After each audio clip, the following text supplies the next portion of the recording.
Broadcasting live from Northampton Farm on the plain of New York. This is TapTapConcede. Welcome, everybody, to TapTapConcede. My name is Graham. Joining me this week is Cameron. And everyone else was away.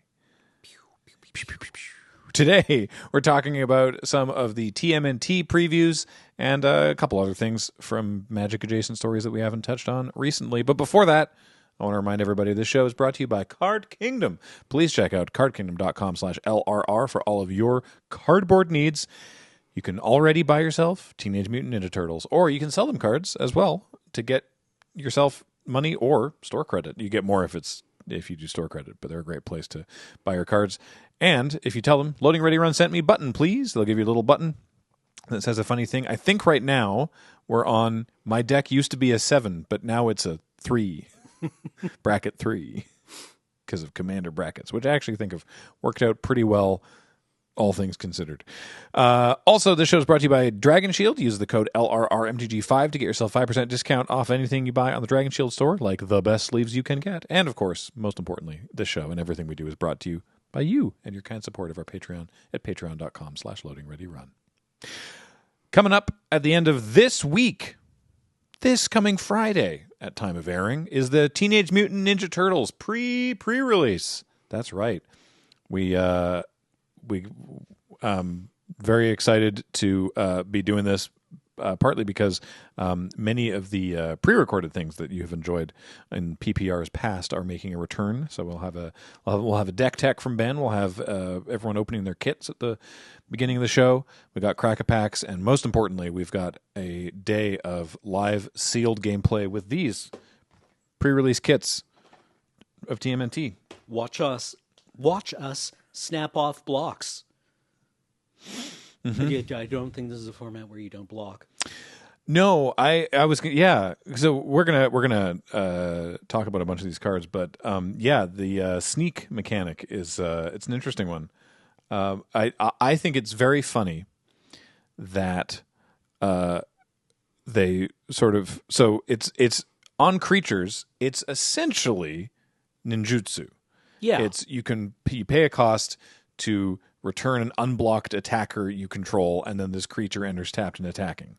So that is identical to ninjutsu, but they put sneak on spells as well. So there's sneak on instants and sorceries that I'm aware of. There could be other card types as well. I'm not sure, because again, at time of recording, not the whole set has been spoiled. I know that if you're watching the video, you can see we have the product with us, but I still don't know everything that's in the set. But I think it's very funny that it's like, okay, we're going to change, because ninjutsu is very it's a Japanese word. It's very specific. It wouldn't work to put in every set, but it would work for this set because they are the Ninja Turtles. So it would have worked. Yeah, I feel like it fits within the world guide. Yeah, the editorial guidelines for this is set. like the one time. Yeah. I just think it's very funny that this is when they change it to sneak. But hey, that's pretty cool. So yeah, we'll talk about a bunch of TMNT cards shortly. But first of all, another couple things. This past weekend, you and 2 weekends ago when you're listening, you and Nelson and Serge and Ben and Kathleen were in Toronto for Face to Face's Spotlight Series. What was it called? Was it Spotlight Eclipsed? Spotlight Eclipsed. Cool. Yeah. Which is not a Magic Con, much smaller, but they were definitely, Face to Face was definitely doing stuff to try and sort of elevate the experience. It felt like, from what I understand, I wasn't there, but it seemed like, back when they were making a big thing out of the GPs. Mm-hmm. It was an extremely well-attended event. I think, was there 1,800 people in the main event? Or Dang. was it 1,200 people? It was one of those two numbers. Just in the main event? Yes. Wow. Yeah. Nelson was in the main event. Featherweight, who does our animations and a lot of our art, was also in the main event. And they both had a good time, not necessarily a long time, but it was extremely well organized. One thing I heard repeated was that it was really nice that the companion app worked. Yeah, they've just updated the companion app in some way that I'm not totally clear on, but it's been generally well received. Yeah, I did a bunch of drafts, and there was just like a QR code on the sign-up sheet, and you would scan in the QR code, and it would link to your companion app, and would tell you what table you were going to be at, Oh, and like it would buzz you. They still gave you the buzzer as a backup, right? nice. Because not everyone is going to have it, but if you had the companion app, it made it a lot easier. Gone are the days when they would just tape sheets of paper to the pillar. Yes, yeah. So that worked really well. Face to face just did it was very well staffed, at least from a player perspective. I don't know what the judge experience was, but it felt extremely well organized and like they had spared no expense on it. It didn't feel like something where the staff was stressed. What else do I want to say about it? It was just a really, really positive experience. And it made me come away from it thinking, wow, I like this game and I want to play more of it. What else do I want to say about Toronto? Great city. You always hear Toronto has great food. People will tell you if you're in Toronto, make sure you put in a little bit of time, pay for the Uber and go and get something good to eat. I had 2 amazing meals. We went to Mother's Dumplings. Oh, that just sounds good. Yeah. Mommy's Dumps was as good as advertised. Okay, you've ruined it now. Yeah, no, I just... You gotta! I know. Tell you, but when it's... No, fair. Yeah, it was just really, really good dumplings and steam buns. And then also we went to a place called the Spicy Ethiopian, which... Oh, I haven't had Ethiopian food in ages. Yeah, we've got one place here which doesn't really deliver, and it's good, but sometimes you don't want to walk all the way over to Cook Street Village and walk back with your takeout container. And this place cleared. It was nice. great. It was great. If you're ever in Toronto, don't just go to Chili's or Applebee's or Boston Pizza. Don't go to Boston Pizza. Treat yourself. And Toronto, I love you. We need to talk about your salt intake. I dropped a card on the floor of the event and picked it up, and it was crusted with powdered salt. Because they salting the roads and the sidewalks? They seem to salt the roads every 15 seconds. I came back with a crust of salt on my pant legs. Oh, no. It was cold, hey? Yeah, but I'm Canadian. I grew up north, which makes me a born and raised tundra warrior. It was like what? So I think the worst was minus 20 Celsius. It was minus 20. It's fine. The 60-70% humidity meant to cut through you like a lightsaber. What's that? But in I'm Fahrenheit? tough. I'm tough. It didn't bother me. What is minus 20 Celsius in Fahrenheit? I'm asking my phone. -4. All right. Yeah. There you go. Yeah. For you American listeners. Yeah. It was shorts weather for some of the dudes I grew up with. Good Lord. I've never understood that, but here we are. Cool. Yeah. I should mention, because I mentioned the 5 people that we flew out from here, but as you mentioned, Featherweight was there. Jordan came by to visit as well. One of our mods, Sarah Saranday, was around a little bit. Yeah. And we had a meet and greet on Sunday where I heard the line was enormous. Yeah, it felt great to see everyone. Nice. If you are attending an event and want to see us, feel free to come up to us when you see us out in the wild. But if you're at the meet and greet, it feels great to see you there too. Sweet. Well, so great. Shout out to everyone who said hello. I say hello back. Well, thanks to Kelly and Steph and everyone at Face to Face for making that work. I'm glad that we got to do that. Also, with no timeline on delivery, but we did film. I say we again. I wasn't there, but there became filmed some behind the scenes vlog style video of the folks attending, and we'll get that edited and into your eyes when we're able to. That'll probably go up on this YouTube channel, on the Magic one. But like I said, no timeline on that because there's a lot of footage. But I know Jordan's very keen to dive into it. So, Another Magic thing that we haven't had a podcast available to talk about was this is less positive. Secret Lair. Now, okay, there's been discourse around Secret Lairs for a time. We've talked about it a lot.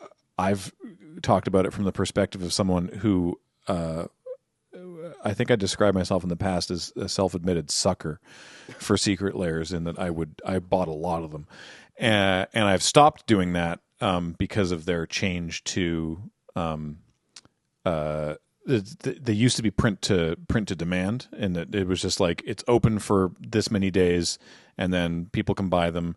And they had it worked out for a while that it was like, we'll have this many ready, and those will go out immediately, and then depending on if we sell, however many others we sell, we'll print that many, but then those people will have to wait a while. And I was fine with that. Also, because I would often forget that I'd ordered them and be like, "What's this?" Oh yeah, and that was kind of a fun thing. But I respect that's very much a personal taste thing. However, they then changed it wholly to being we've printed this many, and if you miss it, you're SOL. Mm-hmm. And that's not been great.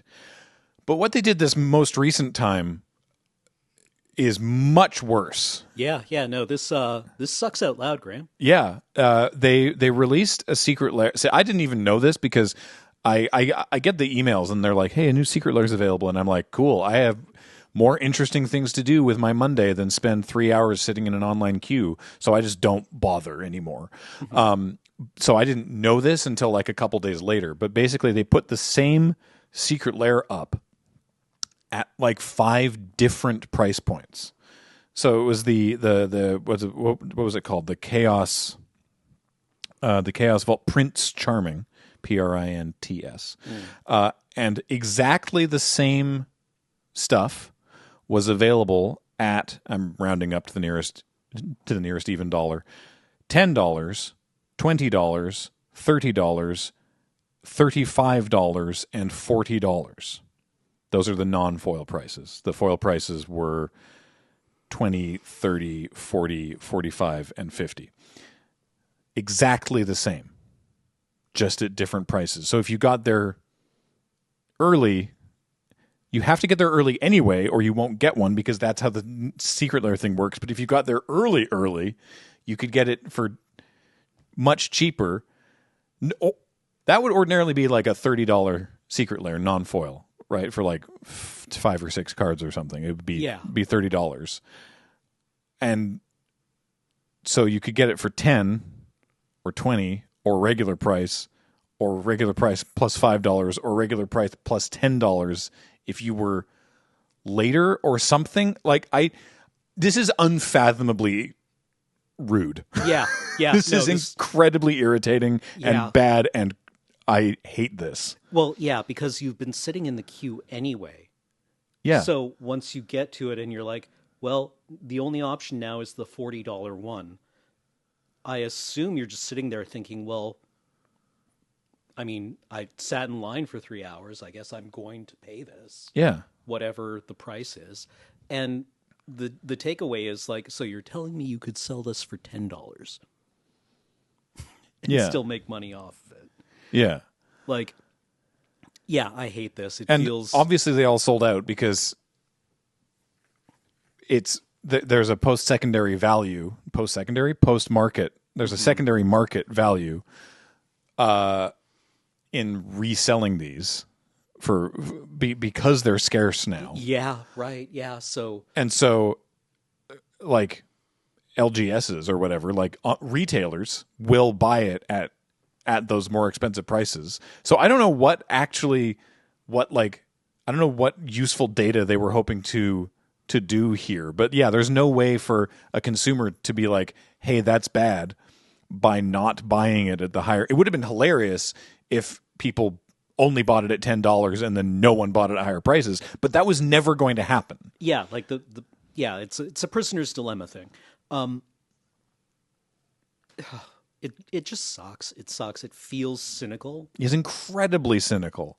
This is I think easily the worst like business move that they've pulled in a really long time. Yeah, Like, feels extremely bad. I don't think this is as bad as I don't think this is anywhere near as bad as the pricing for the Magic 30 boosters. Yeah. But this is the worst thing they've done since then. Yeah. And I didn't even fully understand that it had happened for like several days because again, I just don't pay attention to Secret Lair anymore. And then I heard some people talking about it and I was like, sorry, what happened? And then I went to the site and I was like, I frankly appalled. I'm grossed out by that. Yeah. Happy Hunger Games. Like, yeah. So, I think that was bad, and you shouldn't do it, Wizards, if you're listening, which you're not. I'm sending back the sad face on, did you enjoy that match? Yeah, but unfortunately, since I am no longer a participant in Secret Lair anyway, I have no way of... They already weren't getting my money, and they sold out regardless, so it doesn't... I don't know what we can do apart from say that this is awful, and I hate it. Mm-hmm. So yay, mark that down, I suppose. Yeah, voted with my wallet. Yeah. Which I mean, I guess in some ways that does kind of segue us to a return to one of Magic's favorite planes, New York. As we're back in Teenage Mutant Ninja Turtles. Which look, again, I don't know everything that's in the set. I know some of the cards, and much like I was for Spider-Man, I am excited to play it. Mm-hmm. There are some cards in here that do look like a lot of fun, but I am curious to see how this goes. Look, I watched a lot of TMNT. Yeah, I don't think I retained much of it, other than Shredder, build me a body. Build me a body. I mean, I tell you what, I have at the time of recording this, we have already started to record some of the stuff that will be airing during the PPR, and I was like, I'm aware that the set covers more than just the cartoon show that you and I watched. And so I was like, I don't know how much of this is going to resonate. Like, I just remember, I was like, yeah, I like Donatello because he's the nerdy one, and that's my guy, right? Like, look, Donatello's my favorite Ninja Turtles character. Geordie was my favorite bridge crew on TNG. Like, that's obviously my guy. But I was going through the cards. I was like, oh yeah, wait a minute, there is stuff coming back to me. Adam was talking about now I can't even remember the name of the character. Leatherhead, the crocodile, and I was I don't remember that. And then I saw art of Leatherhead on a card, and I was like, oh yeah, and I remember how he talks too. And I it all just came flooding back. So there is an amount of that, which is very cool. Mm-hmm. I don't know how relevant this is going to be for a lot of the younger players. Yeah, I know that the recent movies were pretty well received, but I'm not sure if that is received by people our age or by the kids. Also, going through the cards that have been spoiled so far feels a little thin on the ground. I mean, so that's the thing, is that I'm pretty sure that the set is of a size comparable to Spider-Man in that it's not like the full size of a standard set. And everyone has different reasons for whether they like or dislike something. One of the reasons I didn't love Spider-Man, or indeed Through the Omen Paths, as it was when I interacted with it most, was just there wasn't enough cards to have enough limited archetypes such that the pick 2 draft, which was the way to experience it in limited on Arena, was to me lackluster. I didn't love pick 2 draft, and so I don't know how I'm going to love that for this, but I did like Sealed, which is why I'm still very much looking forward to the PPR. Please still tune into the PPR. But some of the cards were spoiled because, okay, so at the Lorwyn Eclipsed pre-release events in the kits, this didn't happen to us, which is amazing. Yeah. Now, granted, we only opened 7, 8 pre-release kits, I think, however many we needed for the PPR. But this didn't happen to us. But some number of the promo rares in Lorwyn Eclipse pre-release kits were inadvertently Ninja Turtles cards. Now, I am positive that this was like a open secret thing that they occasionally did in the past, where like at the pre-release for a set, there might be one card from the future set that got like snuck in there on purpose. I swear I read somewhere that this was a thing that they had done intentionally. This was some years ago, and it was only ever like one or two, and would be like, oh, look at this, isn't this cool, and be like a tease thing. Whereas this was far too widespread. Yeah. And they were like, they said, they're like, look, that was a mistake. That was an error with the collation at the printers, and that we did not intend for this to happen. And so what they did then is they were like, look, in one form or another, all the rares and mythics are out there in the world. And so rather than have you all have to be like forming a like friggin' like, I don't know, like a whisper network of comparing all the cards or anything, here they are. So they released the card image gallery for all the rares and mythics for the set. So obviously that affected their like marketing rollout or what have you, and it also in a much less fun way for us as players is that it in some ways sort of pulled a bit of focus away from Lorwyn Eclipsed, which I reiterate rules, and you should play Lorwyn Eclipsed. It's great. Yeah, But it does mean that we have a lot of rares and mythics that we can look at before the rest of the set's released. So we're going to talk about some of them that leapt out at us that we want to talk about today. Just one more thing about Lorwyn Eclipsed before we move on. Continue to believe that goblins are bad. I've heard a lot of discussion around how goblins are the weak archetype in this. You're 100% correct. Keep passing me them, especially Boggart Mischiefs and Curse Crafters. Man, Boggart Mischief is such a messed up card. So good. It feels so good. Yeah, no, it doesn't. It doesn't. You don't want to play it. Keep passing it. Goblins are weak. In conclusion, thank you. So, what did you want to start with? I really wanted to talk about the sneak cards that get around timing restrictions in a way, or in the expanded way that we have seen with ninjutsu. So there are 3 technique cards, I want to say. I think there's more. Yes, there's one for each of the Ninja Turtles and one for Splinter and one for Shredder, I think. Yes. Yeah. But you wanted to look at them are instants. Leonardo's, for example. Yeah, Leonardo's technique is, I think, an interesting card. All right. So 3 and a white for a sorcery. It reads, return 1 or 2 target creature cards with mana value 3 or less from your graveyard to the battlefield. And we've had this at uncommon for less mana than this on a semi-regular basis in limited sets. Like we had something very similar to this in Edge of Eternities. and so it's 1 or 2 creatures, each mana value 3. So you can it's not a total of 3. Yeah. You can get 2 creatures if they each have mana value 3 or less. That seems great. Right, Yeah, straight to the battlefield. Love that. Yeah, so I think this is, I wouldn't feel bad opening this as a rare, but maybe not excited about it until you see the words sneak for 1 and a white. And sneak reads, you may cast the spell for, its sneak cost, if you also return an unblocked attacker you control to hand during the declare blockers step. So this is actually kind of an instant that bounces a creature back to your hand, which I think is really interesting. Yeah. Now you're giving up some damage or some effect. Yeah, so like you're losing a bit. You're losing something because that creature. The whole point is you have to wait until they've declared blockers. So that creature was going to deal damage to them, and now instead it's back in your hand. Or I guess if it's a token, it's just gone. But whatever. Yeah, which can I think feel bad, but I like this space. I like this space a lot. It's very interesting. Yeah. Here's a question. Ninjutsu also has that declare blockers step caveat, right? Yes. Like it has to be after I went blockers back are declared. and compared the two. Yeah. And apart from like some sentence structure which has unclear rules ramifications, I thought it was fairly trivial. Like they've tightened up the editing on it a little bit. That's good. And initially I was like, well, why sneak? Why not ninjutsu? And then realized, it's also now on because you can put it on spells. Yeah. Yeah.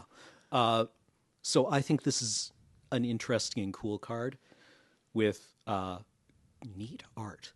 And you could hypothetically, if you have multiple unblocked creatures, you could cast, for example, Leonardo's technique for sneak, bounce a creature that is unblocked that itself has sneak, and then replay it bouncing the other unblocked creature. Like you can do it multiple, as long as you have a number of unblocked creatures, you can sneak more than once, and maybe there's advantages to that. Some of them have enters abilities that are like, when this enters, do this, and so you could. There's one that gives death touch. I think maybe you could do something like that. Yes, yeah, giving death touch to something that has been blocked. Wow, what a great concept! And I just think that this is going to be a useful card in the limited environment, because this feels to me like an environment where you are going to be trading off creatures very aggressively. Because you don't want to... You don't want to open the door to being snuck. Yeah, you want to block, so you're going to be losing creatures, yeah. Yeah. And I have always, especially in Sealed, tune in on Friday, I have always heavily prioritized cards that get things back out of the graveyard, especially when you get 2 creatures back on one card, like, and this is 2 creatures back to the battlefield on one card. Yeah, like Unbury in Lorwyn Eclipse. Yeah, Unbury's huge. Yeah, such a great feeling card. And Fight On from Final Fantasy.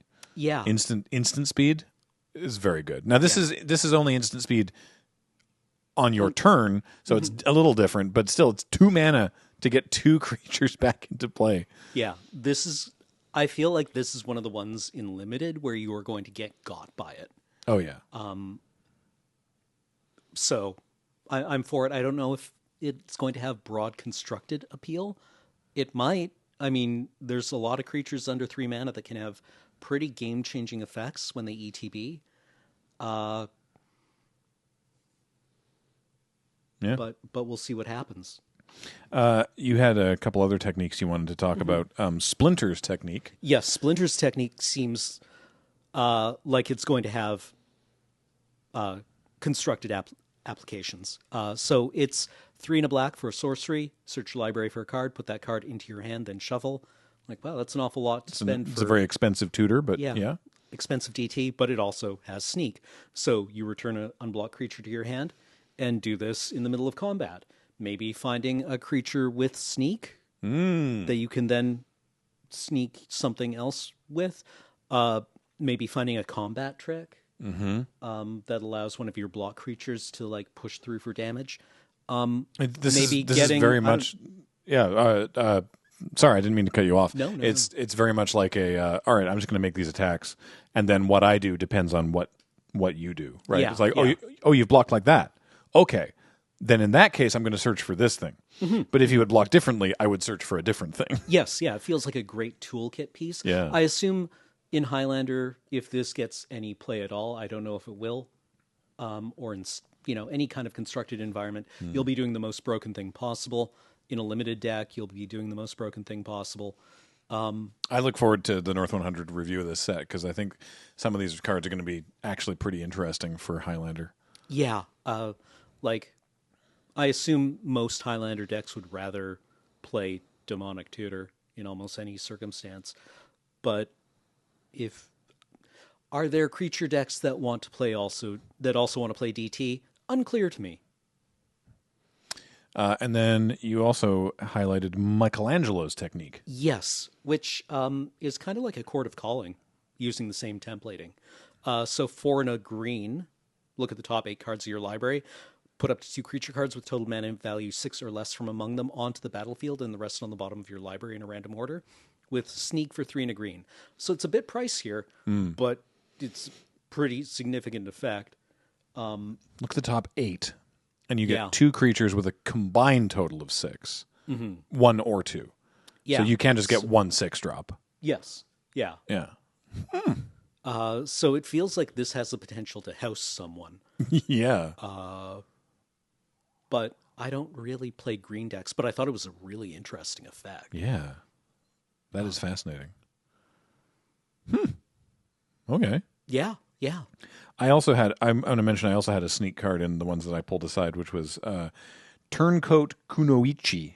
2 and a white for a 3/2 Mutant Ninja Fox, and when this enters, choose a creature an opponent controls, you exile that creature until this creature leaves the battlefield. So it's 2 and a white for a 3/2 Fiend Hunter. Yeah. Pretty good. But if you sneak it for 2 white black, you just exile it forever. The creature just goes away. Yeah, there's a line of text at the bottom of this card. Yeah, if the creature's sneak cost was paid instead, exile the creature. So it's like, 3 mana for a 3/2 Fiend Hunter. That's honestly very good. Yeah. Or let's say a Banisher Priest or whatever, because I suppose technically speaking it does more of a Banisher Priest thing than a Fiend Hunter thing, if you want to do, just recalling the recent LGS challenge. Yes. But yeah, for 1 more mana, granted of a different color, but for 2 white black, yeah, then this, because again, this enters tapped and attacking. So you get through for 3 damage, right? And you get to exile maybe their thing that's blocking your other creature or just their biggest threat. This seems very strong. 4 mana to exile Anything. And you get a creature. Yeah. And then you can, on subsequent turns, this thing has to be blocked. Yeah. Because you cannot tolerate a board state in which this attacks, is unblocked, and then gets returned to hand with another sneak card. To do it again? Are you kidding? That's a great point. Because there are some cheap sneak cards too. So you could hypothetically like cycle it. Like if they don't block this, you could be like, okay, it's actually, we saw it earlier. There was like, was it like a Michelangelo or something that was like a sneak for only a white? I think it was. I think it was Leonardo Cutting Edge. Yeah. Now, granted, that's a rare as well, but just be like single white. Actually, it's Leonardo. Fooled you. It was the fox again. Yeah. In the same turn, right? Like, yeah, no, it's going to feel so bad when you have to let this through. Yeah. Because That's you very know cool. it's going to happen to you again. Wow, what a great card. Yeah, I like that one a lot. Now, you also wanted to talk briefly about a farm upstate. Yes. Yeah, Northampton Farm, I believe. Yes. Really interesting card as well. It is a land. Tap to add Wingdings. Nice. 1 and tap. Exile target creature you own.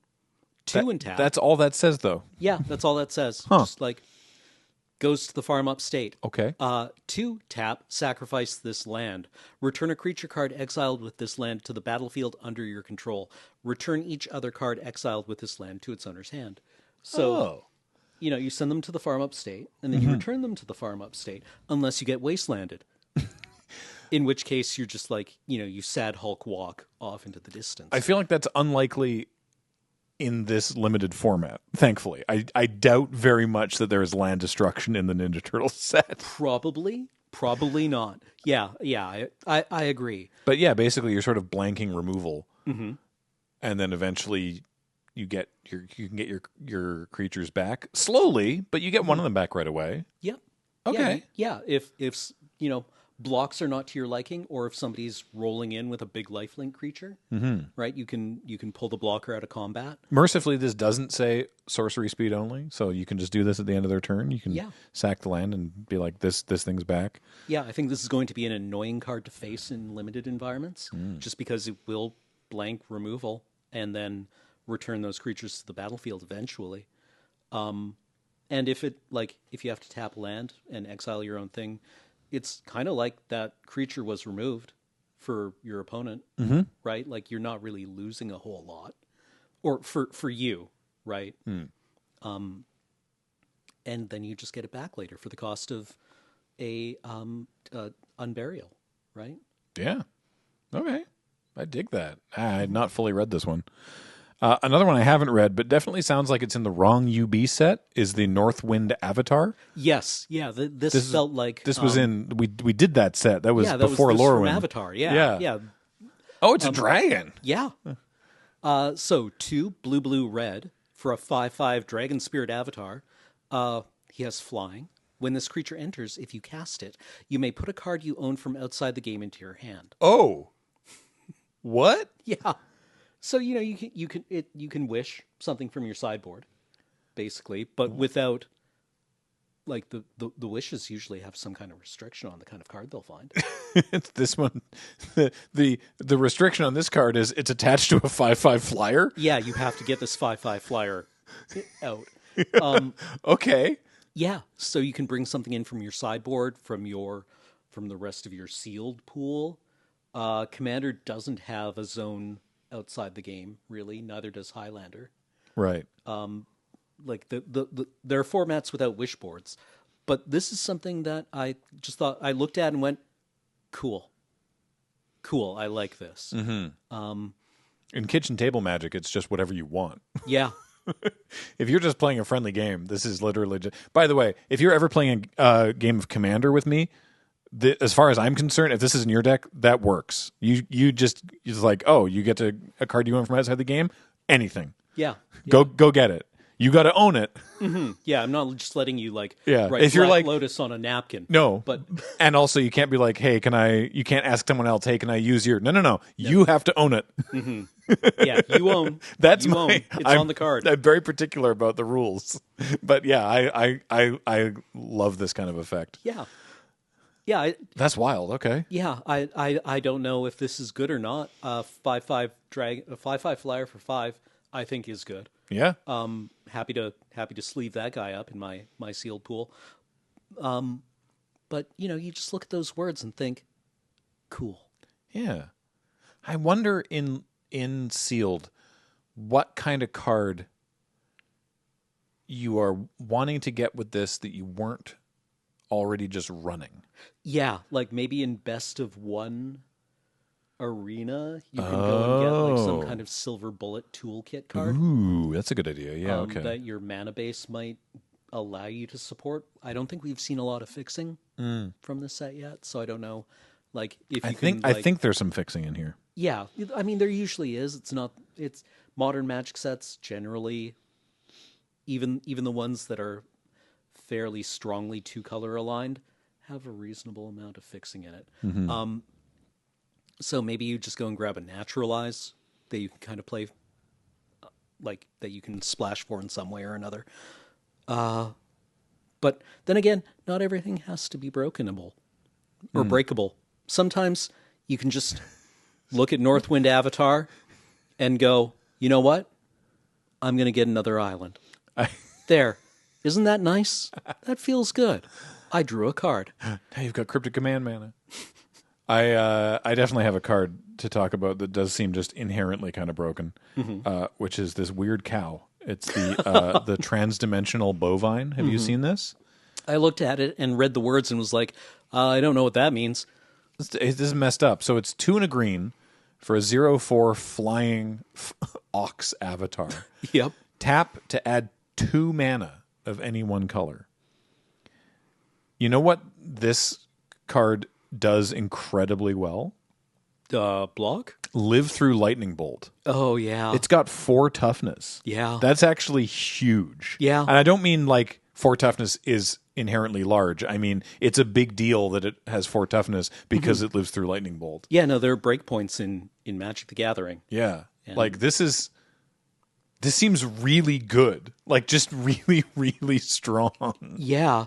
Well, like how late can a Sylvan Caryatid come down and still be meaningful for the game, right? Like in Constructed, if you're in a serious ramp deck, this is a turn 2 play, right? Because you're like you turn 1 you go land elf, and then turn 2 you go land this. Yeah, and this is not unlike Land of War Elf. This can like hold down the board a little bit. Yeah, and then suddenly you've got 6 mana on turn 3, and the rest of your hand is also land, and you're just waiting patiently to draw your Crater Hoof at that point, I suppose. Yeah, and that's my experience with ramp decks anyway. Also, a big butt like this might be kind of important in a deck or in an environment with sneak. Yeah, right. You like, really want to block. Yeah, where you can kind of like casually throw this in front of a 2-power 3-drop that might otherwise cheat in something a lot more meaningful. Yeah. Another card I wanted to highlight was the Weather Maker, because this one just seems like it's going to go into any sealed deck in this format. It's a 3 mana artifact. It has more text, but first of all, it's a 3 mana, taps to add 1 mana of any color. So that like a manalith is just sort of generally totally fine fixing in sealed. This one's way better. So it has landfall. Whenever a land you control enters, you put a charge counter on this artifact. You can tap it to add 1 mana of any color. That has no bearing on the charge counters. It doesn't interact with them in any way. You can tap it and remove 2 charge counters to add 2 colorless. So you play a land maybe that turn, probably not, but you play a land next turn, you get a charge counter, you're tapping for mana, you're casting something. On another turn, then it's ramping you slightly. Yeah, it's rewarding you for hitting your land drops every turn. Yeah. We like that. That feels nice. Or its third ability is tap and remove 3 charge counters, and it deals 3 damage to any target. Where's the part where you have to sacrifice it? No, you just get to, as long as you keep hitting lands, you just get to keep bolting stuff. This goes upstairs too. No, it absolutely does. Yeah. So I don't know. That just seems really good. Are there creature lands floating around in Standard right now where you could? I mean, Standard's enormous, so I assume so. Yeah, because Thunder Junction's still in. Is still in. Yeah, so Standard. you could I don't know, rumble in with a creature land. It doesn't get blocked. Bounce it back to your hand. Return it. Why am I thinking of this? I mean, it's fine, right? Like it's fun. It to recurs think of, a land. Yeah, it's fun to think of fun lines. Interesting. Yeah, interesting. This feels like it's slow, but if you're grinding it out, also like just removing 3 charge counters and blowing away a creature that you now don't have to block. Yeah, or has been cheated in with sneak. Right, having this as a backstop against getting got. Yeah. Yeah, that seems really good. I like this a lot. There's some new class enchantments. I saw these. That you wanted to talk about. Ninja Teen. Yeah. Ninja Teen I thought was a really interesting card in that it enables the sneak experience. Mm-hmm. So Ninja Teen is a 2 and a black enchantment. It is a class with 3 levels. Level 1 is whenever a creature you control leaves the battlefield, each opponent loses 1 life. Nice. Okay, cool.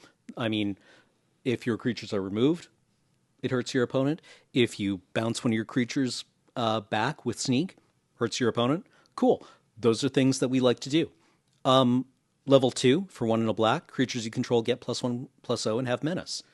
We love to make things harder to block in environments with ninjutsu. And that does it along 2 axes. It makes it more costly to block, and it makes it more difficult to block. Brilliant. Level 3, for 1 black mana, creature cards in your graveyard have sneak 3 and a black. Excuse me, what? Yeah, you may cast creature spells from your graveyard using their sneak abilities. So that third thing, it means that all the creature cards have sneak 3 and a black, but some of them might have their own cheaper sneak costs already. Yes. And you can cast them for those as well. Yeah. Wow. This is really cheap to level up, too. It's 2 and a black baseline, and you can only 1 and a black to get to level 2, and then just a single black to get to level 3. Yeah, you can play this turn 3, and on turn 4, level it up. That's wild. Take it to full.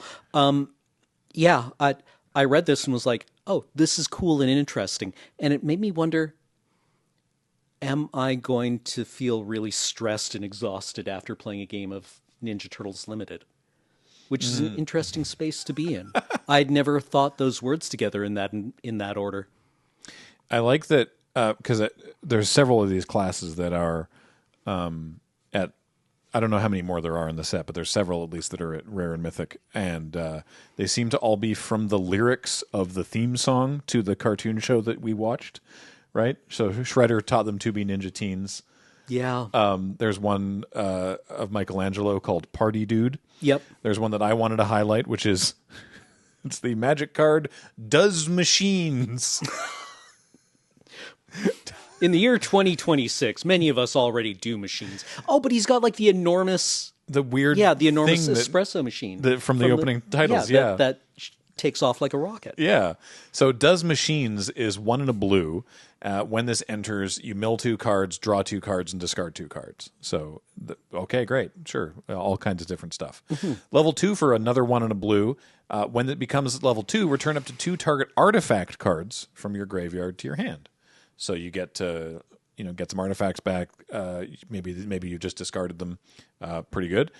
For 4 and a blue, take it to level 3. At the beginning of combat in your turn, put 3 +1/+1 counters on an artifact you control. If it isn't a creature, it becomes a 0/0 robot in addition to its other types.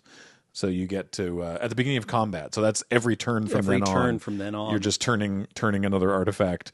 Well, either you're making one artifact larger because you can just keep targeting the same one and keep putting 3 counters on it, or you can make yourself a little army of machines. Yeah, so you can wait until your opponent has removed your big artifact creature threat, and then level this up to return it to your hand, and then on the like before combat, buff it. Yeah. No, this seems like it could be a problem. I also wanted to talk about. Okay. This one I want to talk about mostly because it's A, preposterous, and B, I have a question. I have a rules question, and I don't know that anyone here of the 3 of us, because it's you, me, and James over there in the booth, are equipped to answer the rules question. But I'm curious. This is the Triceratron Commander. Is it Triceratron? It's been a while since I played Turtles in Time. Triceratron, I think. Sure. It's white. It's a big X spell white creature. Triceraton Commander. Okay. XX white for a 2/2 flying dinosaur soldier. When this creature enters, you create X 2/2 white dinosaur soldier creature tokens. Dinosaur soldier creature tokens. That's what the X's are for. Whenever this creature attacks, dinosaurs you control other than this creature get +1/+1 and gain flying until end of turn. So for white, it's a 2/2 flyer with that first ability there. For 4 mana, it's this and a 2/2. For 6 mana, it's this and 2 2/2s. So I think it scales very nicely. Yeah. It seems like a very fair way to scale it. Yeah, no, I love these kind of army in a can cards. Yeah. Really, my rules question is just about templating. Why is it worded, whenever this creature attacks, dinosaurs you control other than this creature get +1/+1 and gain flying until end of turn? Instead of why just is like it not other dinosaurs you control? Other dinosaurs you control. Yeah. Is that not how this was previously worded? I want to say yes, but there must be some kind of nuanced thing. This is why I'm curious, because Magic's very particular about the words that it uses. Yeah. And I'm baffled. No, that is an interesting editorial question. Dinosaurs you control other than this creature get +1/+1 and gain flying until end of turn. I'll ask Serge. He's been reading the release notes. Other dinosaurs you control. Yeah. Anyway, let me know in the comments. If it has something to do with either like localization into other languages. Maybe the semantic difference matters in something else, or if maybe they just feel that this is a more inclusive and conclusive statement. Either way, I'm just looking forward to someone casting this for 10 and getting this and 5 buddies and then presumably killing me. I'm not. Speaking of killing opponents, you also wanted to talk about Madame Null. Yeah, this is just a really interesting card. Demon Lady, I'm sorry, Power Broker. Yeah. Madame Null Power Broker, this Demon Lady, Demon Advisor, a 1/3 Demon Advisor for 2 and a black with Death Touch, and the ability that you're mostly interested with. Whenever another creature you control enters, you may pay life equal to its power. If you do, put that many +1/+1 counters on it. Yeah, in particular, like, okay, that seems fair, right? No, wait, it doesn't. There's a Leonardo card in this set who is a 3/3 with double strike, which means that card goes from being not on the tabletop to doing 12 in exchange for 3 life, which I think is going to get me at some point. Madame Null has to die. Also, she's a 1/3 with Death Touch, which means that she can swing in order to enable other sneak abilities. Like, just a 1/3 with Death Touch for 3 mana is something I would sleeve up happily in an environment with this mechanic. Because just, it presents a difficult body to block profitably. Yep. That's really cool. Yeah, I think it's a really interesting little ability that makes it presents your opponent with a dilemma. There's nothing you're going to feel good about doing with Madame Null on the battlefield. There's also, I'm sure it's going to happen, and it'll probably happen, knowing our luck, to us. I'm sure there will be an instance where Madame Null is on the table, not attacking, but another unblocked creature is attacking, and then something else gets sneaked in, Yep. and then my opponent pays 5 life to suddenly make their 5 power creature a 10 power creature and kills me. Yeah. It's kind of like a bad channel fireball, right? Like, Yeah, I guess. Yeah. yeah. I mean, if Pay it 5 life, do 5 extra damage. if it kills the opponent, that works. Yeah. Yeah. Dang. Yeah, I think there's nothing scarier in the game than Madame Null not attacking. She's like, oh, she's gonna do something. Yep. I don't like this. I don't like what this represents. Yeah, I don't know. This feels like an environment where you are going to automatically sleeve up any card that says destroy target attacking creature. Yeah, hopefully there's that, the standard kind of white mana removal spell where it's something, destroy attacking creature, deal damage to an attacking creature, just some way that you have to be able to get around. Be aware though, if you have those things, you got to use it before you move to blockers. Yes. Because Yeah. what you don't want to do is be in a situation where it's like, okay, I block that, I don't block that, and I destroy that, and then your opponent goes, okay, well, if you're targeting that one, I'm going to sneak it out from under your removal spell. Good point. Excellent point. You don't want to get got. Yeah. I keep putting myself out there. I'm going to get got by these tricks. That said, Yeah. I mean, okay, I was, I think justifiably, a little down on TMNT earlier, for reasons outside of the limited environment. But just from reading these cards so far, this seems like it's going to be really fun. Yeah, it seems like... It's mostly pick 2 draft that I have a problem with. Oh, is it another pick 2 format? I believe that's the case because of the size of the set, right? So that's the thing that I'm still very middling on pick 2 with smaller sets that don't have the archetypes to support it necessarily. Yeah, I did one for that. Lorwyn that was okay. Yeah. Right, and we've done it for Edge of Eternities on this channel, and that's been okay. But I didn't love it for Spider-Man, so I don't know how. I'm gonna try it. I don't know how I'm gonna love it, but even Spider-Man and Sealed was okay, so I'm excited for that.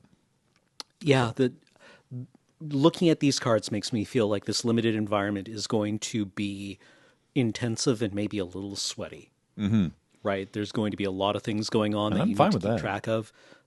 Yeah, a lot of play actions taking place. Love that. And a lot of things being traded off, which I think is a good format. Mm-hmm. Look, folks, I'm here to take game actions. Yeah. I love to take game actions. I love ninjutsu as a mechanic, which made me extremely sad that Spider-Man was not good. Right? Because it had web slinging, which is kind of like ninjutsu. Slow ninjutsu, yeah. Yeah. It also had a madness mechanic that wound up like being in a set that I didn't like playing very much. Oh, well, you just have to make a Madness Commander deck. Madness and Mayhem. Yeah. Right? Yeah. It names itself. So if you want to see some of TMNT in action, please tune in on Friday for the PPR. I think it's going to be a lot of fun. I think it'll be a fun day of Magic. And hopefully we'll give you an idea of what to look forward to at your TMNT pre-release the following weekend. Also coming up on February 15th, that was yesterday, as of the time that you're hearing this. Yesterday we did our Highlander top 8 thing. I'm sure it went well because I'm already excited. I'm excited about it now. The VOD for that will be up on this channel as soon as possible. So check that out because it's always going to be a blast, full of powerful magic. So tune in for that. But for now, that's going to do it. I think that's everything. Yeah. So we'll remind you that the show is brought to you by Card Kingdom. Please check out cardkingdom.com/LRR. That helps us. That helps them know that we sent you over there, and that in turn helps us, and we appreciate it.